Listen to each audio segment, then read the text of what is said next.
Hello students.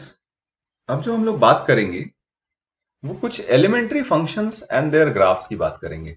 Some elementary functions and their graphs. Some elementary functions जो हम पहले भी कई बार इनकाउंटर कर चुके हैं। Elementary functions and their graphs.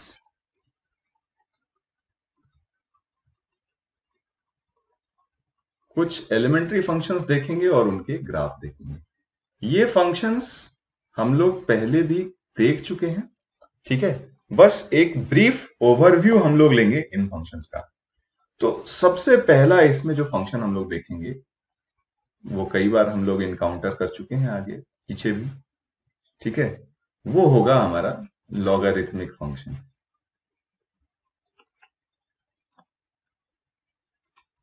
Logarithmic function, ठीक है।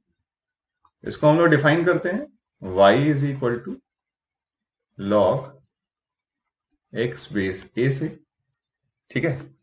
अब इसका ग्राफ अगर हम बनाएं तो दो सिनेरियोज इसके होते हैं। पहला सिनेरियो कि अगर आपका बेस 1 से बड़ा हो तब, और दूसरा सिनेरियो अगर आपका बेस 1 से छोटा हो तब। तो जब अगर हमारा बेस 1 से बड़ा होता है तो इसका ग्राफ जो होगा वो कुछ ऐसा दिखेगा आपको। ये कुछ ऐसा दिखेगा, ठीक है। ये एक्स एक्सिस को जहां कट करता है वो पॉइंट हमारा 1,0 है, ठीक है। अगर हमारा बेस 0 से 1 के बीच में हुआ तो ये ग्राफ चेंज हो जाएगा और ये ग्राफ कुछ ऐसा दिखेगा आपको।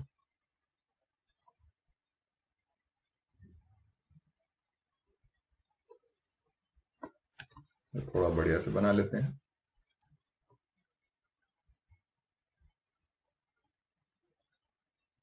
ये ग्राफ कुछ आपको ऐसा दिखेगा।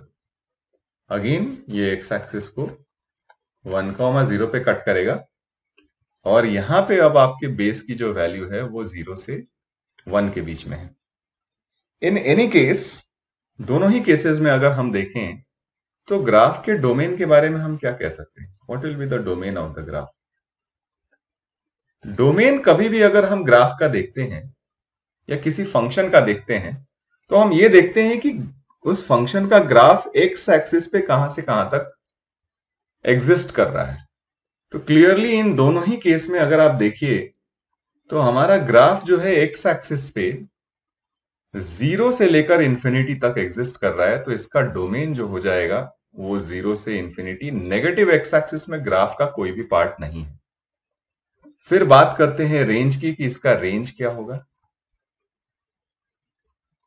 तो किसी भी फंक्शन का अगर रेंज देखना है आपको तो उसके ग्राफ पे आप देखिए कि वाई एक्सिस पे वो कहां से कहां तक जा सकता है।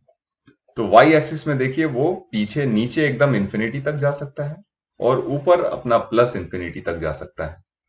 तो इसका रेंज हो जाएगा minus infinity two plus infinity, या फिर हम इसको आर भी बोल सकते हैं। आर मतलब set of all real numbers. तो ये हमारा हो जाता है लॉगरिथमिक फंक्शन। फिर जो एलिमेंट्री फंक्शन के बारे में हम लोग बात करेंगे सेकंड, वो हमारा हो जाएगा एक्सपोनेंशियल फंक्शन। एक्सपोनेंशियल फंक्शन, ठीक है। एक्सपोनेंशियल फंक्शन को हम कैसे रिप्रेजेंट करते हैं? y is equal to A to the power X से। कंडीशन यहां पे ये होना चाहिए कि a पॉजिटिव और a की वैल्यू नॉट इक्वल टू 1, ठीक है। अगर a पॉजिटिव है और a की वैल्यू 1 नहीं है तभी हम एक्सपोनेंशियल फंक्शन अपना डिफाइन करते हैं, ठीक है।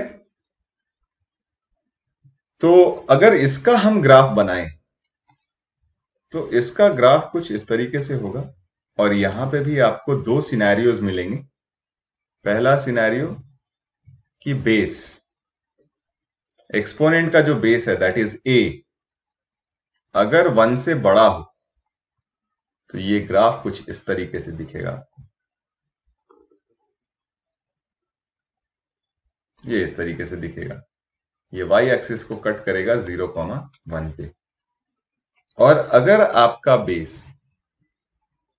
0 से 1 के बीच में हो, जैसा कि लॉग के लिए भी हमने देखा कि अलग अलग हो जाता है, तो यहाँ एक्सपोनेंट में भी बेस की वैल्यू अगर 0 से 1 के बीच में हो तो ये ग्राफ आपको कुछ इस तरीके से दिखेगा।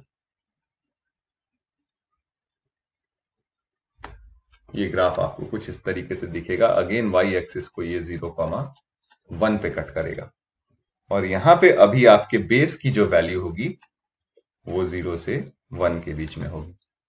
ठीक है, तो यहां भी अगर हम डोमेन और रेंज की बात करें, ठीक है, तो डोमेन के बारे में क्या कह सकते हैं? यहां पे ग्राफ पे देख के बताइए, एक्स एक्सिस पे ये कहां से कहां तक फैला हुआ है, या एक्स एक्सिस पे कहां से कहां तक वैल्यूज अटेन कर सकता है? तो देखिए माइनस इंफिनिटी से प्लस इंफिनिटी की कोई भी वैल्यू अटेन कर सकता है, यानी इसका डोमेन हो जाएगा आर। और अगर हम रेंज की बात करें, रेंज रेंज की बात करें, डोमेन हमारा आर हो गया। रेंज की बात करें तो वाई एक्सिस पे देखिए ये कहां से कहां तक वैल्यू अटेन कर सकता है, तो 0 से लेकर इंफिनिटी तक, लेकिन 0 क्लोज में नहीं आएगा कभी भी, क्योंकि 0 ये वैल्यू किसी भी रियल एक्स के लिए अटेन नहीं कर सकता। तो इसका रेंज हो जाएगा 0 से इंफिनिटी। ठीक है, तो ये एलिमेंट्री फंक्शंस हैं जिसके बारे में हमें पहले से पता होना चाहिए। ठीक है, फिर हम बात करेंगे अपने तीसरे एलिमेंट्री फंक्शन की, और इसके बारे में भी हम लोग डिटेल में पढ़ चुके हैं, मॉड्यूलस फंक्शन या एब्सोल्यूट वैल्यू फंक्शन।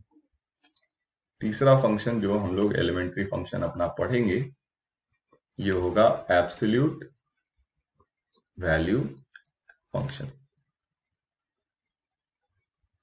या फिर इसको हम लोग मॉड्यूलस फंक्शन भी कहते हैं। ठीक है, ब्रीफ में बस इसकी हम लोग बात करेंगे। इसको हम लोग रिप्रेजेंट करते हैं y is equal to mod X से, और इसकी वैल्यू जो हो जाती है वो होती है x when x is greater than equal to 0 और minus x when x is less than 0। Absolute value है, यानी अब अगर आप इस फंक्शन में अगर आप पॉजिटिव वैल्यू इनपुट करेंगे तो वो एज इट इज आपको दे देगा, और नेगेटिव वैल्यू इनपुट करेंगे तो वो क्या करेगा, उसको और भी नेगेटिव बना के भेज देगा। यानी कहने का मतलब कि अगर आपने इसमें लेट अस से 5 इनपुट किया तो मॉड ऑफ 5 इसकी वैल्यू अंदर में वैल्यू पॉजिटिव थी तो वो एज इट इज आपको बाहर 5 दे देगा। लेकिन अगर आपने अंदर में -5 दिया इनपुट तो वो क्या करेगा, इसके सामने भी एक और माइनस साइन लगा के बाहर भेज देगा, यानी ये माइनस ऑफ -5 हो जाएगा, यानी इफेक्टिवली ये क्या हो जाएगा, 5 ही हो जाएगा।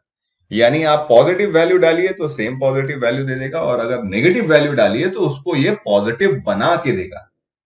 ठीक है, तो ये हमारा एब्सोल्यूट वैल्यू फंक्शन हो जाता है। अगर इसके ग्राफ की बात करें तो ग्राफ ये कुछ ऐसा होगा आपका,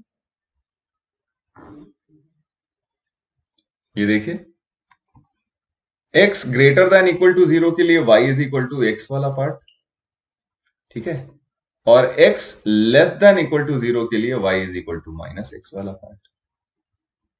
ये आपका ग्राफ हो जाएगा y is equal to mod x का। अब यहां पे अगर हम डोमेन और रेंज की बात करें तो देख के बताइए कि इसमें डोमेन क्या होगा आपका। तो देखिए x एक्सिस पे तो ये सारी वैल्यूज ले सकता है, तो डोमेन हो गया आपका x बिलोंग्स टू r, यानी कहने का मतलब कि -इंफिनिटी टू +इंफिनिटी। ठीक है, इसको r को हम लोग इस तरीके से भी रिप्रेजेंट कर सकते हैं। ठीक है, या फिर इसको x बिलोंगिंग टू r, या फिर x belonging to -infinity to +infinity, इस तरीके से लिख लेंगे। जब बात करेंगे हम लोग रेंज की, तो देखिए इस फंक्शन का रेंज कहां से कहां तक जा रहा है, ये 0 से इंफिनिटी तक जा रहा है, 0 इंक्लूडिंग, तो इसका रेंज हो जाएगा 0 टू इंफिनिटी। ठीक है, तो ये हमारे एब्सोल्यूट वैल्यू फंक्शन का रेंज हो जाता है। देखिए कुछ प्रॉपर्टीज होती हैं एब्सोल्यूट वैल्यू फंक्शन की जो हमने पहले भी पढ़ रखी है, लेकिन फिर भी मैं आपको एक बार जस्ट ओवरव्यू दे दे रहा हूं इनका, इन प्रॉपर्टीज का। तो कुछ प्रॉपर्टीज हैं एब्सोल्यूट वैल्यू फंक्शन की जो हमें पता होनी चाहिए, और ये वापस से एक ओवरव्यू है इन प्रॉपर्टीज का। सबसे पहली प्रॉपर्टी तो यही है आपके पास कि अगर mod x is equal to mod a है, जहां पे ए इज एनी कांस्टेंट, तो इस केस में आपके पास x is equal to plus minus a हो जाता है, या फिर इसको हम ऐसे भी लिख सकते हैं x plus A into x minus A is equal to 0, या फिर इसको हम ऐसे भी लिख सकते हैं X square is equal to A square. ठीक है, तो ये अलग अलग रिप्रेजेंटेशन हो गए इसके। सेकेंड पार्ट कि अगर हमारे पास लेटस से mod x greater than equal to mod a दिया हुआ है, तो इसके लिए भी हम लोग ऐसे लिख सकते हैं x plus A into x minus A greater than equal to 0, या फिर x square is greater than equal to A square. तीसरा पॉइंट, अगर यही लेस देन के लिए आपको लिखा हुआ है mod x is less than equal to mod a, तो इसका मतलब ये हो जाएगा कि x plus A into x minus a less than equal to 0, या फिर x square is less than equal to A square. एक ही बात है, ठीक है। फिर अगर हम बात करें एक बहुत इंपॉर्टेंट प्रॉपर्टी की, प्रॉपर्टी ये है कि मॉड ऑफ एक्स प्लस ए अगर आप लिखते हो या फिर एक्स माइनस ए लिखते हो, तो इसकी वैल्यू हमेशा ही mod x plus mod a से छोटी या बराबर हो सकती है, और इसकी वैल्यू हमेशा ही mod of mod x minus mod a से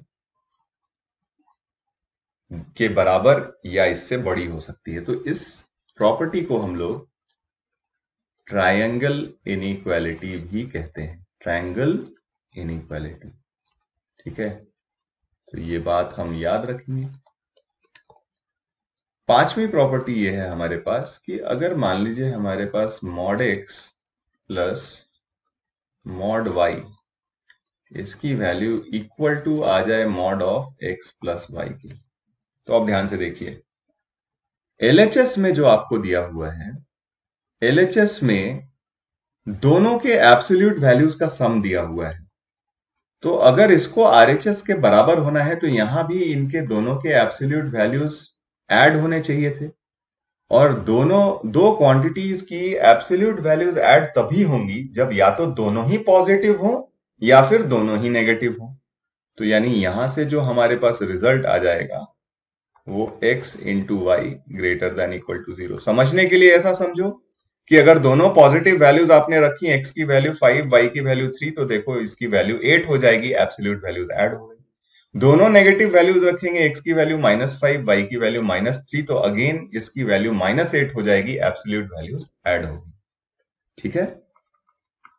सिक्स्थ प्रॉपर्टी ये है कि अगर आपके पास mod x plus mod y is equal to mod of x minus y आता है, तो अगेन आप देखो एलएचएस में आपके x और y की एब्सोल्यूट वैल्यूज ऐड हुई हैं, तो आरएचएस में भी आपको x और y की एब्सोल्यूट वैल्यूज ऐड करनी है। तो अगर दोनों ही पॉजिटिव हो गए तब तो एब्सोल्यूट वैल्यू सब्ट्रैक्ट हो जाएगा। अगर x की वैल्यू 5 और y की वैल्यू 3 हो गई तो ये तो वैल्यू 2 बन जाएगी, जो कि एब्सोल्यूट वैल्यू माइनस करने पे बनती है। तो क्लियरली दोनों पॉजिटिव नहीं हो सकते, सिमिलरली दोनों नेगेटिव नहीं हो सकते, तो इनका प्रोडक्ट यानी दोनों क्या होने चाहिए, ऑपोजिट साइन के होने चाहिए। तो ये x into y less than equal to 0 हो जाएगा। सेवेंथ प्रॉपर्टी,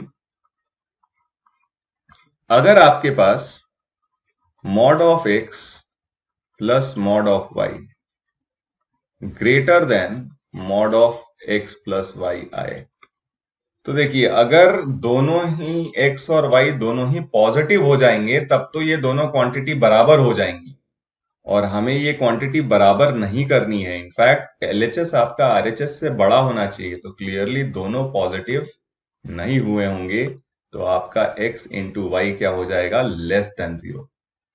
और एट्थ प्रॉपर्टी ये कहता है कि अगर आपके पास mod of x plus mod of y is greater then mod of x minus y है, तो अगेन वही सेम सिनेरियो, दोनों ऑपोजिट साइन के नहीं हो सकते, ऑपोजिट साइन के होंगे तो फिर LHS is equal to RHS हो जाएगा, जो कि हमें नहीं चाहिए। तो इस केस में दोनों क्या हुए होंगे, सेम साइन के हुए होंगे। तो x into Y is greater than 0। तो ये कुछ प्रॉपर्टीज हैं, ये अगर हम याद रखेंगे तो हमारे मॉडुलस के क्वेश्चन बहुत इजीली बन जाएंगे। ठीक है।